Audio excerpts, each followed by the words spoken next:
à tous, bienvenue dans ce nouveau numéro des Vendredis Histoires où j'ai décidé de vous lire Pas de panique, Belette de Ciara Gavin, illustré par Tim Warnes et édité par les éditions Mijade. Alors à votre avis, pourquoi elle panique Belette? Il n'y a qu'un seul moyen de le savoir, c'est d'écouter l'histoire. Belette était tranquillement occupée à ramasser des feuilles quand tout à coup, le temps changea. Une vilaine averse le trempa jusqu'aux os, puis une rafale de vent le bouscula, et il atterrit sur les fesses. Il se remit debout et menaça le ciel. « Non mais, ça suffit maintenant !» Pour toute réponse, le ciel le bombarda de grêle. Alors face à la tempête déchaînée, Belette se sentit bien petit et impuissant. Il décida de se construire un abri, mais ça ne découragea pas la pluie qui reprit de plus belle. Belette continua, courageusement, malgré les bourrasques. Il posa enfin le toit. « Voilà !» dit-il satisfait. « Entrée interdite !» Belette s'installa dans sa nouvelle maison, bien à l'abri. Quand il pensait à la tempête qui faisait rage dehors, cela le faisait frissonner. Les jours passèrent, Belette s'était habitué à être tout seul. Et voilà qu'un jour, il tourna la tête, et à son grand désarroi, il découvrit une taupe assise sur son canapé. « Quel est cet endroit ?» demanda Taupe. « C'est une forteresse !» répondit sèchement Belette. « Oh, magnifique !» s'enthousiasma Taupe. « Rien de tel qu'une belle forteresse. Je monte la garde de ce côté-ci, et toi de l'autre. »« Non !» dit Belette. « Ce n'est pas une forteresse pour jouer, c'est ici que j'habite. »« Magnifique !»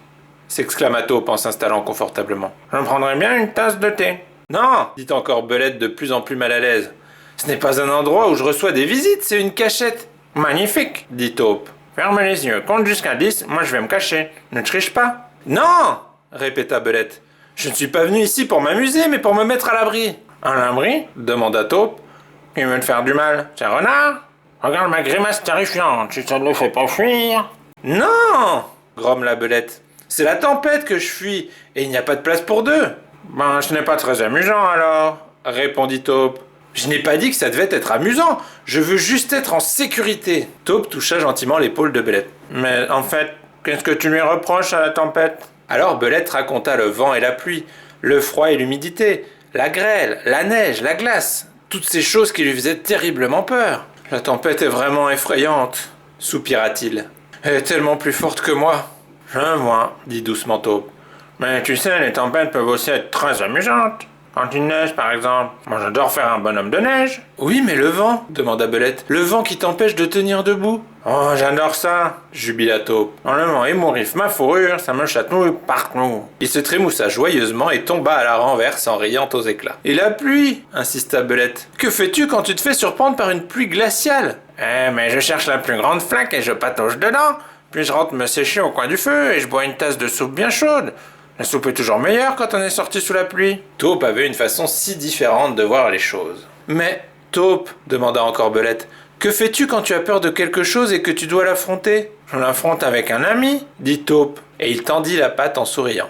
Belette prit la patte de Taupe, ils sortirent ensemble et furent accueillis par le beau temps, la chaleur et le soleil. Fin. Alors, ça vous a plu ? Vous avez vu, Belette avait très peur de la tempête, donc elle a décidé de s'abriter. La petite Taupe est venue sans y être invitée, mais petit à petit, Taupe et Belette sont devenus amis, et c'est tant mieux pour Belette, puisque grâce à Taupe, elle a pu affronter ses peurs et être beaucoup moins effrayée par la tempête. Parce que c'est toujours plus chouette et moins effrayant de ne pas être tout seul quand il y a quelque chose qui nous fait peur, que ce soit le bruit du vent, de la pluie, des orages, les araignées ou autres. Dès qu'on a quelqu'un avec soi, surtout si il ou elle n'a pas la même peur que nous, on parvient plus facilement à l'affronter et ou au moins à penser à autre chose. Donc voilà, j'espère que votre semaine de rentrée s'est bien passée. Et donc sur ces bonnes paroles, il ne me reste plus qu'à vous souhaiter une excellente journée, un excellent week-end, et je vous dis à la semaine prochaine pour une nouvelle Vendredi Histoire. Salut!